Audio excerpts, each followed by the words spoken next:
17 अगस्त के लिए इसरो का बड़ा प्लान। दबाएंगे असली बटन और टूट जाएगा चंद्रयान-3 दो टुकड़ों में, जिसे देख रूस छोड़िए भारत के खिलाफ षड्यंत्र रचने वाला चीन भी हुआ हैरान।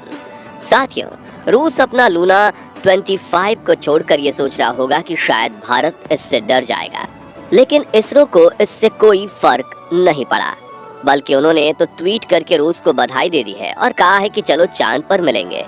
जी हाँ, चंद्रयान-3 इस वक्त चांद की कक्षा में परिक्रमा कर रहा है और अब बड़ी खबर ये है कि आज 16 और 17 अगस्त के दिन इंडियन स्पेस रिसर्च ऑर्गेनाइजेशन हमारे इस बाहुबली स्पेसक्राफ्ट का असली बटन दबाने वाली है, जिससे चंद्रयान-3 की इस चांद की यात्रा में दो बड़े बदलाव होंगे। दरअसल 5 अगस्त के दिन इसरो के वैज्ञानिकों ने चंद्रयान-3 को चांद के गुरुत्वाकर्षण की ओर धकेल दिया था और उस दौरान चांद ने इसे अपनी 164 किलोमीटर इंटू 18,074 किलोमीटर की अंडाकार कक्षा में पकड़ लिया था, जिसके बाद समय समय पर लूनर ऑर्बिटर मैन्यूवरिंग परफॉर्म करके लगातार इसकी कक्षा को घटाया जा रहा था। और अब 16 अगस्त यह वह दिन है जब चंद्रयान-3 की अंडाकार कक्षा को घटाकर इसे 100 किलोमीटर इंटू 100 किलोमीटर की गोलाकार कक्षा में भेजा जाएगा। यह प्रक्रिया डी-ऑर्बिटिंग के नाम से जानी जाती है और इसरो के वैज्ञानिक इसे चांद की 5वीं ऑर्बिट में ठीक उस समय कर चुके हैं जब ये चांद की सतह से पूरे 100 किलोमीटर की ऊंचाई पर पहुंचा। दोस्तों, 100 किलोमीटर की कक्षा पकड़ने की यह प्रक्रिया इतनी अहम इसलिए है क्योंकि किसी भी घूमती हुई चीज को उसके अंडाकार रास्ते में से निकालकर गोलाकार रास्ते में रखने के लिए सही रफ्तार और एंगल की जरूरत पड़ती है। और जैसा कि आप जानते हैं कि चांद कि इसी कक्षा में चंद्रयान-3 का प्रपल्शन मॉड्यूल कई सालों तक लगातार ये घूमता रहेगा। इसलिए एंगल अगर 1 डिग्री भी इधर उधर हो गया तो प्रपल्शन मॉड्यूल हर चक्कर में चांद से दूर चला जाएगा और एक समय ऐसा आएगा जब ये चांद के गुरुत्वाकर्षण से निकलकर डीप स्पेस में खो जाएगा और इससे मिशन फेल भी हो सकता है। इसलिए इसरो के वैज्ञानिकों ने इस प्रोसेस के लिए तगड़ी प्लानिंग करी है। आज 16 अगस्त के दिन चंद्रयान-3 के इंजन का बटन दबाया, जिससे इंजन ऑन होकर सुबह 8:38 से 8:39 के बीच में 5वीं कक्षा बदल चुका है, जो 100 × 100 किलोमीटर की ऑर्बिट होगी। ध्यान देने वाली बात तो ये है कि इस प्रोसेस के सभी स्टेप पहले से ही चंद्रयान-3 के आर्टिफिशियल इंटेलिजेंस सॉफ्टवेयर में फिट कर दिए गए हैं। यानी अगर मानो धरती से कोई चूक हो भी जाती है तो आर्टिफिशियल इंटेलिजेंस इसे अपने आप ही ठीक कर लेगा। दोस्तों, ये काम कितना मुश्किल है आप उसका अंदाजा इसी बात से लगा सकते हैं कि रूस का लूना 25 स्पेसक्राफ्ट आज 16 अगस्त के दिन चांद की कक्षा में पहुंच गया है। यानी धरती से चांद की पहली कक्षा तक के ये सफर कुछ चुटकियों में करने वाला लूना चांद की पहली और 5वीं ऑर्बिट तक पहुंचने के लिए रूस का लूना अगले 5 से 6 दिनों तक चक्कर काटता रहेगा।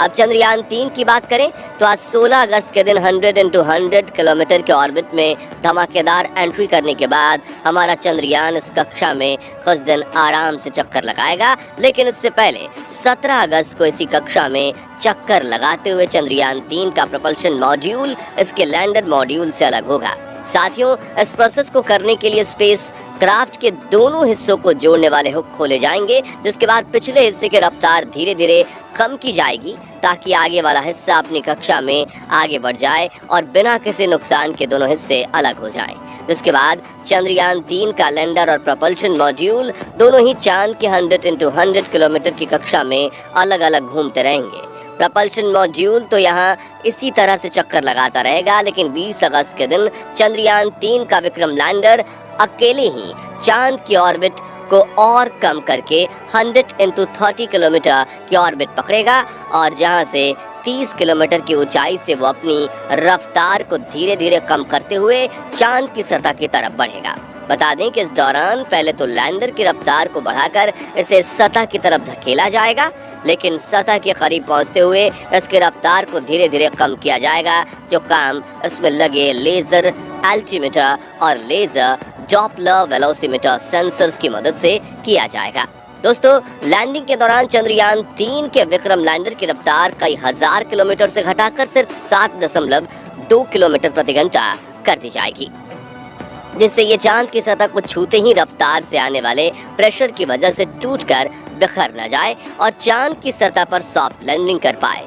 इस तरह से अपने सफर में आगे बढ़ते हुए 23 अगस्त के दिन शाम के करीब 5:47 पर चंद्रयान-3 का विक्रम लैंडर चांद की सतह पर कदम रखेगा, जिसके बाद ये अगले एक लूनर दिन यानी कि पृथ्वी के 14 दिनों तक चांद पर एक्सपेरिमेंट करेगा, जिसमें इसकी सहायता इसके अंदर मौजूद 6 टायरों वाला 26 किलो का रोबोट यानी प्रज्ञान रोवर करेगा।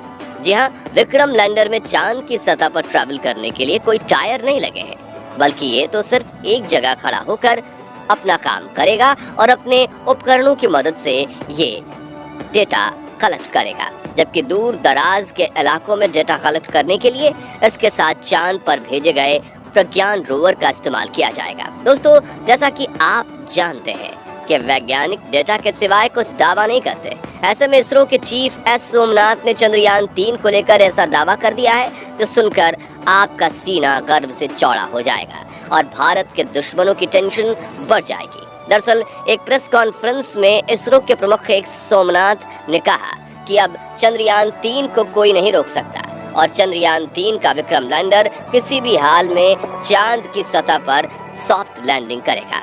आगे उन्होंने बताया कि अगर चंद्रयान के 2 इंजन बंद भी हो जाते हैं या सारे सेंसर का काम करना बंद हो जाता है तो भी ये चांद पर लैंड करेगा, क्योंकि चंद्रयान-3 को इसी तरह डिजाइन किया गया है कि ये लैंड करके ही दम लेगा, यानी ये एक साथ कई फेलियर झेलेगा। अगर इसका एल्गोरिथम काम करता रहा और प्रोपल्शन मॉड्यूल ठीक से चलता रहा तो इसका चांद पर उतरना तय है। दोस्तों, इसरो चीफ का ये भी कहना है कि 100 किलोमीटर की ऑर्बिट पर चंद्रयान-3 में कोई कठिनाई नहीं दिख रही है। सिर्फ एक समस्या है पृथ्वी से लैंडर की स्थिति का सही अनुमान लगाना। इसका सही माप लगाना बहुत महत्वपूर्ण है। ऐसा इसलिए क्योंकि उस वक्त विक्रम लैंडर पृथ्वी से काफी ज्यादा दूर होगा और इतनी दूरी पर उससे संपर्क बनाए रखकर रियल टाइम में ट्रैकिंग करना काफी मुश्किल होता है। दरअसल साउथ पोल चांद की फार साइड में आता है, जहां सिग्नल ब्रेक होना एक आम बात है और सिग्नल टूटने पर यान गड़बड़ा जाता है। साथियों, इसी वजह से पिछले मून मिशन यानी चंद्रयान-2 में चांद की सतह से 2.1 किलोमीटर की ऊंचाई पर इसरो का चंद्रयान-2 से संपर्क टूट गया था और वो चांद की सतह पर क्रैश लैंड कर गया था। हालांकि इस बार इसरो ने चंद्रयान-3 के लिए एक एक्सपर्ट ब्रेन डिजाइन किया, जहां विक्रम लैंडर के अंदर लगा आर्टिफिशियल इंटेलिजेंस दिमाग यानी सॉफ्टवेयर इतना ज्यादा पावरफुल है कि वो अपने आप ही इसके अंदर लगे सेंसर और चांद के चक्कर लगा रहे चंद्रयान-3 के ऑर्बिटर में मौजूद डेटा को इस्तेमाल करके लैंडिंग के लिए एक सटीक निर्णय ले लेगा। यानी हम ये कह सकते हैं कि इस बार इसरो को कोई माई का लाल भी नहीं रोक सकता और चंद्रयान-3 मिशन की सफलता के चांसेस पूरे 100% हैं। जबकि चंद्रयान-3 के साथ ही कंपटीशन में भेजे गए रूस के लूना 25 के सफल होने के चांसेस सिर्फ 70% हैं, जो कि रूसी अंतरिक्ष एजेंसी रॉसकॉस्मोस के वैज्ञानिकों ने खुद बताया था। अब जो अंतरिक्ष यान शुरुआत से ही 100% सफलता के चांस को लेकर नहीं जा रहा, वो चंद्रयान-3 को क्या टक्कर देगा। इसलिए भले ही कितनी भी खबरें फैलें, लेकिन हमारे चंद्रयान-3 को रूस के लूना 25 से घबराने की बिल्कुल भी जरूरत नहीं है। दोस्तों, पिछले कई महीनों से जहां दुनिया भर में मंदी छाई हुई है, वहीं भारत के व्यवसाय तरक्की की सीढ़ियां चढ़ रहे हैं।